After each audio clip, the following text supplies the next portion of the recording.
अनुराग, ये अगर इस तरह की मांग साधु संतों की तरफ से की जा रही है, ये मांग सही या नहीं आपके हिसाब से? अनुराग, जैसे देखिए, जैसे ही त्यौहार आता है, भारतीय जनता पार्टी चाहती है कि किसी तरह से धर्म के नाम पे राजनीति चलती रहे जी। आप देखिए, सबसे बड़ा मधुलता बुच की वजह से यहाँ पे दसों लाख करोड़ रुपए डूब गए शेयर में आम आदमी के। उस पर कहीं कोई चर्चा ही नहीं है, कोई बात ही नहीं हो रही है। होली मनाएगा कैसे जब आदमी के पास पैसा ही खत्म हो जाए, उसके शेयर ही डूब गए, उससे होली मनानी है। अब उसके बारे में चर्चा कोई नहीं करने को तैयार, क्योंकि ध्यान किधर मोड़ दिया गया। अब हिंदू मुस्लिम में चलो, हिंदू मुस्लिम में इनको डिवाइड करो, यही इनका दिमाग लगाए रखो। वो शेयर मार्केट डूब गया, भूल जाओ। कमाल की बात कर रहे भाई, हम तो लखनऊ में रहते हैं, हम तो डंके की चोट पे जब होली मनाते हैं तो मुस्लिम भाई भी मेरे साथ आके मनाते हैं। और मैं अमन भाई आपको वीडियो भी भेजूंगा, चलाइएगा अभी टीवी पे। हम हिंदू मुस्लिम जम के रंग खेलते हैं, सालों से हम खेलते आ रहे हैं, कभी कोई दिक्कत नहीं हुई, कभी कोई परेशानी हमें तो हुई नहीं। मैं तो होली उनके साथ खेलता हूं ना, उन्होंने कोई ऑब्जेक्शन किया ना हमें कोई ऑब्जेक्शन हुआ। हम उनको, वो हमारे यहाँ गुजिया खाने आते हैं, हम उनके यहाँ सिवई खाने जाते हैं, हमें दिक्कत नहीं हुई। लेकिन जब से भारतीय जनता पार्टी ऐसा माहौल बनाते रहते हैं, माने आम समस्या जो जनता की है उससे हमारा ध्यान भटकाने के लिए। अरे लोग परेशान है, महंगाई बेरोजगारी से लोग परेशान है, शेयर डूबने से लोग परेशान है, किस तरह से यहाँ पे हर रोज जिंदगी, आम जिंदगी को जीना मुश्किल हो गया, उसमें कोई चर्चा ही नहीं होती है। हेल्थ व्यवस्था पे चर्चा नहीं होती है, एजुकेशन व्यवस्था पे चर्चा नहीं होती है, शेयर पे चर्चा नहीं होती, लेकिन चर्चा से मांग सही नहीं है धर्म के नाम पे। ठीक है, ठीक है भाई। मथुरा सांप्रदायिक सौहार्द की सबसे बड़ी मिसाल मथुरा, वहां बताया जाता है कि जो है लड्डू गोपाल की पोशाक भी एक मुस्लिम परिवार बनाता है। बात बिल्कुल सही है भाई, ये मांग जो है वो कितनी सही कितनी गलत, लेकिन साधु संत जो है मांग कर रहे हैं उनकी भी अपनी वजह हो सकती है, कुछ संशय उनके दिमाग में हो सकते हैं। स्वामी दीपांकर, क्या वो संशय है? अगर आप थोड़ा रोशनी डाल पाए उन पर। एक मिनट, बीच में नहीं, अब हो गया ना, रुक जाइए, आपने बोल लिया ना अनुराग, एक एक करके। स्वामी दीपांकर। मैं अमन भाई कहूँगा, अनुराग भाई को सुनकर के तो मुझे लगता है कि ये विचार करना चाहिए कि ये नौबत आई क्यों, ऐसी परिस्थितियां निर्मित हुई क्यों। आज वृंदावन का वो सन्यासी जो मृदुल भी है, प्रीतिकर भी है और राधा रानी और कृष्ण में डूबने वाला है और अपने जीवन को उसी में समर्पित कर देता है, आज अगर वो कह रहा है कि यहां पर अनुमति ना दी जाए हमारे त्योहार में रंग खेलने में, तो मुझे लगता है कि उसको मतलब नजरअंदाज इसलिए नहीं किया जा सकता कि अनुराग बाबू बोल रहे हैं या अन्य कोई सेक्युलरिज्म का सूरमा बोल रहा है। बरेली से थोड़े दिन पहले क्या आवाज आया था, शायद अगर जो याद ना हो तो मैं लिंक भेज दूंगा, सुनिए।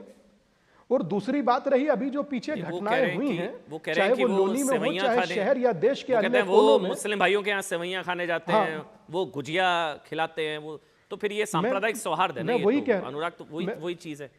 और मुस्लिम परिवार ही लड्डू गोपाल की पोशाक बनाता इतने सालों से, ये भी फैक्ट है स्वामी जी। अमन भैया, वो रोजगार अपनी जगह है, बहुत अच्छे से रोजगार करें, बहुत लोगों ने कुंभ में भी किया है, मैं उस पर नहीं जाता, मगर मैं इतना सा जरूर कह रहा हूं कि अनुराग भाई बैठे हैं या जुनेद भाई बैठे हैं या हमको देखने वाले करोड़ों दर्शक क्या थूका हुआ जूस या अन्य कोई चीज खाना पसंद करेंगे?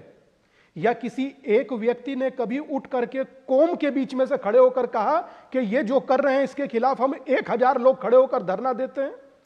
अगर चाहते हैं कि इस तरह की स्थिति निर्मित ना हो, तो आपके ही बीच से कोई एक व्यक्ति खड़ा होगा जो खड़ा होकर कहेगा कि गलत है इस तरीके से थूकना, गलत है इस तरीके से जूस में पेशाब मिलाकर देना।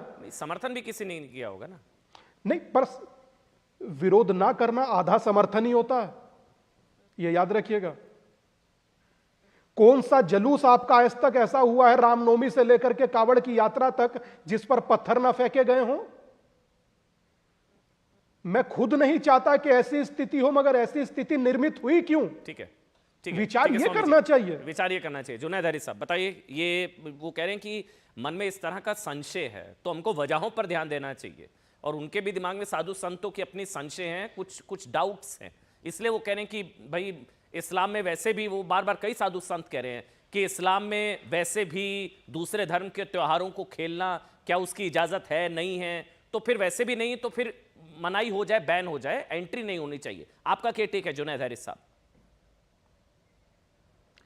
देखिए, सबसे अहम बात तो मैं इस सिलसिले में ये बता दूं कि इस्लाम ये कहता है कि अत्तहारतु शतरुल ईमान, कि सफाई ही ईमान है, और ये अपने लिए सिर्फ नहीं है, ये दूसरों के लिए है। हम उस व्यक्ति को मुसलमान नहीं गर्दानते हैं जो किसी भी व्यक्ति के लिए थूक मिलाए, किसी भी व्यक्ति के जूस में। मैं कहता हूं कानून कहां मर जाती है, ऐसे लोगों को सख्त तरीन सजा दी जाए। मैं कहता हूं मैं फांसी की डिमांड कर रहा हूं। आप कहां पर हैं? खामोश कब हम रहते हैं? आप पता नहीं कहां से किसको उठा कर लाते हैं। हम सिर्फ एक चीज की डिमांड कर रहे हैं, उसको सख्त से सख्त सजा दी जाए। उसमें हिंदू और मुसलमान नहीं है, एक इंसानियत का रंगों का खिलवाड़ त्योहार, है। होली, मुस्लिम भाई मतलब इस्लाम क्या कहता है? मैं उसी पर रंगों का त्योहार, होली खेलने को लेकर हिंदुओं में आपको बता दूं। जी जुनैद भाई, मैं बता रहा हूं आपको। देखिए, जैसे हम अपनी आस्था रखते हैं और अपनी आस्था की आज़ादी चाहते हैं, हम इसी तरह से दूसरे की आस्था रखने वालों को उसमें हम आज़ादी की बात करते हैं। अगर कोई व्यक्ति होली खेलने के अपने त्यौहार को एक खास दायरे में रखना चाह रहा है, हम उसका सम्मान करते हैं। हम उसके लिए आसानी पैदा करना चाहते हैं कि वो आराम से होली खेल ले और आप मेरे सवाल का जवाब दे दीजिए जुनैद भाई, क्योंकि जुनैद भाई मैं अनजान हूं, मैं अज्ञानी हूं इस्लाम के मामले में, इसलिए आज मैंने आपको बुलाया। इस्लाम क्या कहता है दूसरे धर्मों के त्योहारों को लेकर, होली खेलने को लेकर? रंगों का त्योहार, रंग लगाना, मुस्लिम भाइयों को रंग लगाना, मतलब फिर होता है ये क्या इजाजत होती है इसकी? कोई हिंदू भाई है जो वो दूसरे भाई को रंग लगाए या बहन को रंग लगाए, ये इजाजत होती है क्या इसकी? मैं इस्लाम क्या कहता है मुझे नहीं पता, मैं जानना चाहता हूं। इस्लाम अपनी आस्था के अनुसार प्रैक्टिस की बात करता है और दूसरों की आस्था और उनके प्रैक्टिसेस की सम्मान की बात करता है। अब इस आस्था की सम्मान की सीमा कहां तक जा रही है, ये एक अलग व्यवस्था है। तो ये खेलना वर्जित तो नहीं है इस्लाम में? अब हर व्यक्ति के विवेक पर है ये। विवेक नहीं, इस्लाम क्या कहता है? धर्म आपका इस्लाम, आज इस्लाम के बहुत बड़े स्कॉलर हैं। मैं बता तो रहा हूं, जब हम क्या आप खेलते हैं होली? आप खेलते हैं होली? आप रंग लगाते हैं? आप खेलते हैं? अब आपको बता दें, आपने पूछ लिया तो, प्लीज, हमारी जमीन में रामलीला होता है, हमारी जमीन के अंदर होली पूरा का पूरा मनाया जाता है।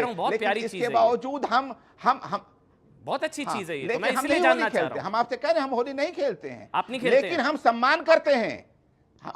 हम होली नहीं खेलते हैं। क्यों नहीं खेलते? क्यों? तो उससे क्या फर्क पड़ता है? अरे नहीं, वो बहुत है, वो आपकी चॉइस है सर, वो मैं कौन होता हूं पूछने वाला? कोई वजह है इसमें? क्योंकि ये मेरी बात सुनिए, असल में हो ये रहा है, कई साधु संतों से मैंने भी बात की, उन्होंने कहा कि वैसे भी अब गलत हो सकता है अगर कि शरिया के अनुसार मुसलमानों को उन त्योहारों और परंपराओं से दूर रहना चाहिए जो इस्लामी शिक्षाओं के अनुरूप नहीं है। क्या ये गलत है या इसी वजह से आप नहीं खेलते? वैसे भी नहीं खेलनी होली तो वो कह रहे होली मत आइए। इस्लाम क्या कहता है होली खेलने को लेकर, रंग लगाने को लेकर? आप भी नहीं खेलते होली?